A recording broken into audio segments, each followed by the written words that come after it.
viernes, yo soy Rory. Hoy es viernes y estoy contento de estar contigo. Today's not any viernes. Today is the Friday before Labor Day weekend, and also it is here in Colorado the Friday before opening day of archery elk hunting season. And so today I've got a super short day of work. I am just doing video viernes with you today, and then Caleb, my son, and I are going to get packed up and we're going to head to the mountains. We'll meet up with Leslie and the girls tomorrow. The girls have some tests at school today, so they can't bail with us early. But anyway, we are going to see if we can get Caleb his first elk this year. We, opening day in this one spot, we've got this perfect spot. We backpack in for like, it's about an hour and a half. It's a huge elevation climb, but it's probably only like 2 miles. But it's really slow going because it's super steep and there's no trail. You're just kind of going up over a mountain. And so we'll set up camp tonight, and we'll get up tomorrow morning at around 4 a.m. And from where we camp, we'll hike another, in the dark with our headlamps, we'll hike another 45 minutes or so to get to a spot where when day breaks, we'll start calling and seeing if we can get some bull elks within 30 yards of Caleb. He's been practicing, taking shots, and he's got a grouping with his arrows of about like this. We shoot for a salad plate size grouping, but he's about like this at 20 and 30 yards, so we'll see if we can get a bull in close to him. Anyway, if you like that sort of thing, wish us luck. If you don't like that sort of thing, if you think it's cruel and unusual, then forget I said anything, forget I ever said anything. And I suppose there's not just those two options either. Maybe you like that sort of thing, but you also think I'm unusual. Well, in that case, wish us luck also. All right, muy bien. Hoy nosotros hablamos orientación temprana para controlar el peso y evitar obesidad. Now remember, last week we started this orientación temprana topic, anticipatory guidance. This one today we're focused mostly on kids. With the diabetes one we did last week, it wasn't as narrow focused toward children, but today, para controlar peso y evitar obesidad, we're focusing more on talking to mom and dad about kid. So, we start with índice de masa corporal. So, índice de masa corporal is BMI, so body mass index, índice de masa corporal. KS, if you had to explain what it is, KS, el índice de masa corporal es una medición, a measurement, es una medición de su talla corporal, of your body size. Talla is the same word you would use for like shirt, or this just general size of something. Talla corporal es un cálculo de su altura. It's a calculation between your height and your weight, de su altura y su peso. Básicamente mide la grasa corporal. So what we're saying is basically it measures your body fat. ¿Sí? Bien. ¿Cuál es el rango saludable para mi hijo? What's the healthy range for my child, for my son or daughter, ¿verdad? Entre 5 y 95 percentil en la tabla de crecimiento. So now we're talking percentil, and you know, I triple checked this and I found 5 to 95 and a lot of information out there. It seemed like that was a very wide range, but you would know. You could adjust these numbers though if you like to talk about different ranges. It could be entre 10 y 80 percentil or whatever. But this is what I found, but don't take my word for it. But percentil is percentile. And para más información, una lección específica, because you know percentile is a difficult thing to explain sometimes on a growth chart. Early on in our history of Video Viernes, I recorded a lesson on explaining growth charts in Spanish. So you could download these notes and just follow that link to the lesson, and you can see the lesson on growth charts in Spanish. But one note that we can include here, lo importante, the important thing, lo importante es el crecimiento promedio. So the average growth, el crecimiento promedio de su hijo. No hay que preocuparse por un punto específico. You don't have to worry about any specific point on the growth chart. We're looking at the trajectory, right? El crecimiento promedio. Bien. Continuing on, talking about percentile a little bit. ¿Qué es percentil? Percentil es una comparación con otros niños o niñas de la misma edad de su hijo o hija, ¿verdad?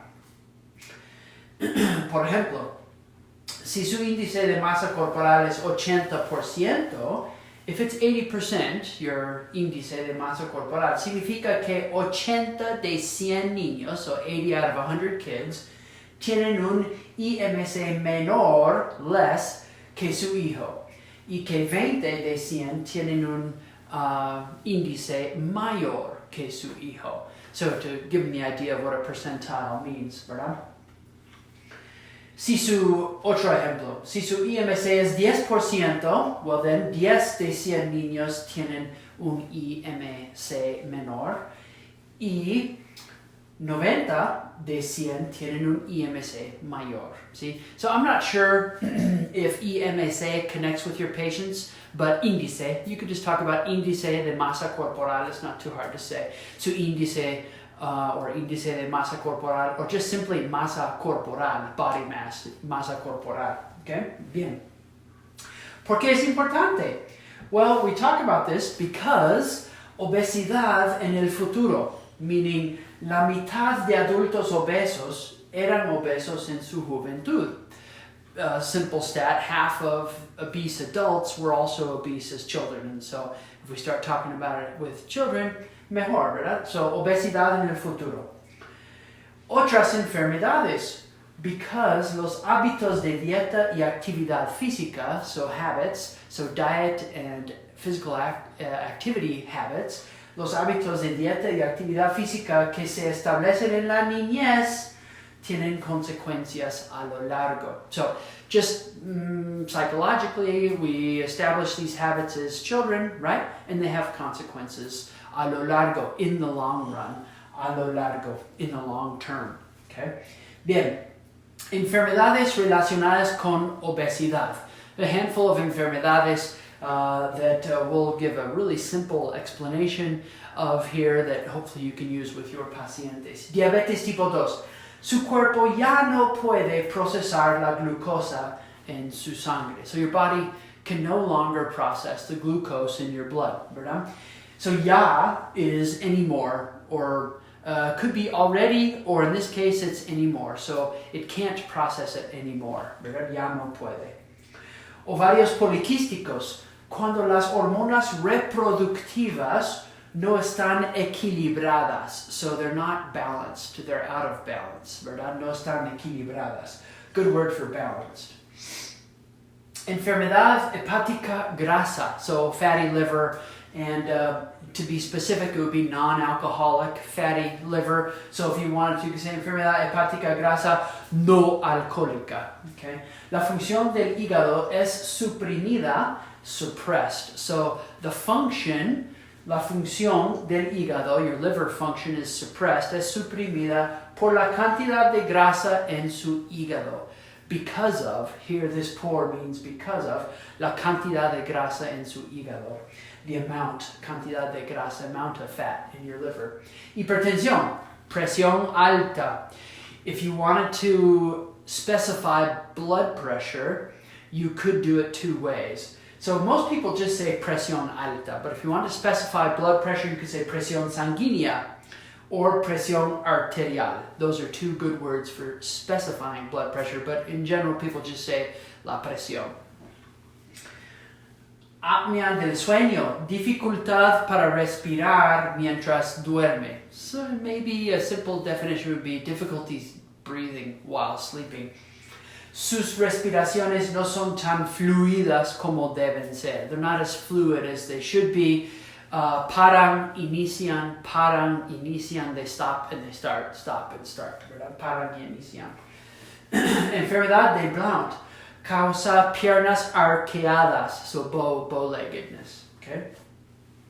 Deslizamiento de la cabeza femoral. This is an interesting one. I had never even really heard of this one, nor enfermedad de Blount. Cuando la cabeza del fémur, so here we have our fémur, right, en la cabeza. Cuando la cabeza del fémur desliza para abajo y causa dolor and causes pain. dificultad para caminar, etc., difficulty walking, etc. It's algo con las plaquetas de crecimiento, something about the growth plates in there, see? Okay, bien. Dieta y actividad física para controlar el peso. Now, if you do a lot of education around this, you've certainly heard of the 5-2-1-0 diet. That's what we're going to talk about here. 5. Hay que comer 5 porciones de frutas y verduras por día. Okay, 5 porciones. Now, a couple of adjectives that you should just know what they mean so that you can express what you want to express. Crudas would be raw. So if you want to talk about raw vegetables, crudas.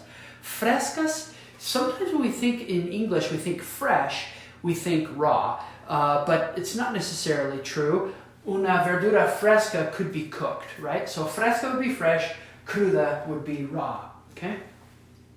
Es importante limitar el tiempo de pantalla. Pantalla is any kind of screen like this. It's not a screen like you would do a screening test or for something with some blood work. That would be a prueba de detección.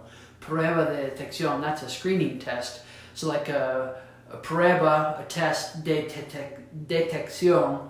Detección is like detection, right? So a prueba de detección.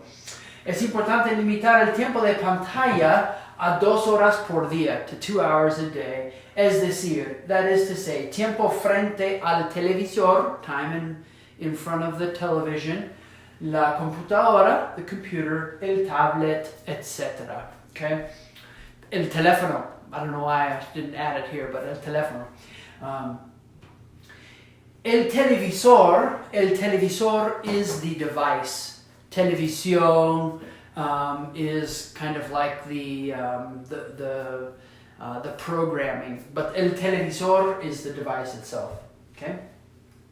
Los niños necesitan por lo menos 1 hora de actividad física por día, 1 hour of physical activity per day, y 0 bebidas azucaradas, 0 sugary drinks. Refrescos, bebidas para deportistas, so like sports drinks, Gatorades, Powerades, etc., jugos, etc. Okay? Y refrescos, of course, is sodas. There's lots of words for sodas, but refrescos works well. I've also done a lesson on the 5-2-1-0 diet where we take each of these topics and expand on them. So get these notes, head off to this link, and you'll see that lesson, the 5-2-1-0 diet. Okay? Consejos importantes, as we start talking about weight management, etc. Es importante amamantar a sus bebés por lo menos 1 año. It's important to breastfeed your kids at least a year, ¿verdad? Después de los 6 meses es bueno empezar con comidas apropiadas para bebés también. So after 6 months, it's good to start with appropriate foods for babies also, okay? Pero puro amamantar, breastfeeding, puro amamantar hasta los 6 meses si es posible. Es mejor preparar las comidas en casa en vez de comer en restaurantes. So it's better to prepare your meals at home instead of eating in restaurants. Es buena idea, it's a good idea, cenar juntos como familia en la mesa 5 a 6 veces por semana. So it's a good idea to eat dinner together en la mesa 5 a 6 veces por semana. Hay que empezar el día con un desayuno saludable. You have to start your day with a healthy breakfast. Los cambios de estilo de vida para la familia son mejores cuando toda la familia participa en las decisiones. So, the lifestyle changes for a family are best when the whole family participates in the decisions. Okay? Bien. Si usted prepara una comida balanceada, if you prepare a well-balanced meal, y le sirve una porción sana, and you serve your child a healthy portion, right? Not too much, not too little, no hay problema si su hijo no quiere terminar su comida. There's no problem if your child doesn't want to finish their food. Okay, bien. Well, take a look. I underlined a few of these things here so that you can see what some really easy suggestion or instruction starters could be. So, Es importante amamantar. You could switch out amamantar with any other verb or action or activity, and you wouldn't have to conjugate it because you have this setup here. Es importante will always call for a verb that's unconjugated, comes right after it. Es mejor, it's better, same thing, preparar. Es buena idea, it's a good idea, same thing, unconjugated verb. Hay que, again, unconjugated verb. So here's some simple setups if you want to give some easy instructions and not have to worry about the grammar of the command tense. At some point, it would be good for you to grasp the command tense, but for now, here are some workarounds. Es importante, it's important. Es mejor, it's better. It's a good idea. Es buena idea. Hay que is like an indirect one has to or one must. It's a great way to give a suggestion. Okay, that's it for today. But that's not it for you. Su tarea, review the notes, highlight the vocab you would want to use right away if you do this anticipatory guidance about weight loss and weight management with your patients. And then identify other vocab and phrasing you need or want. If you can't figure out how to say it, then post it in the comments section and I'll help you with it. Keep it simple, always, with your Spanish. Remember to keep it simple. Don't try to go out of scope with your Spanish. So use instructions like es buena idea, es mejor, es importante, hay que, some of these simple things.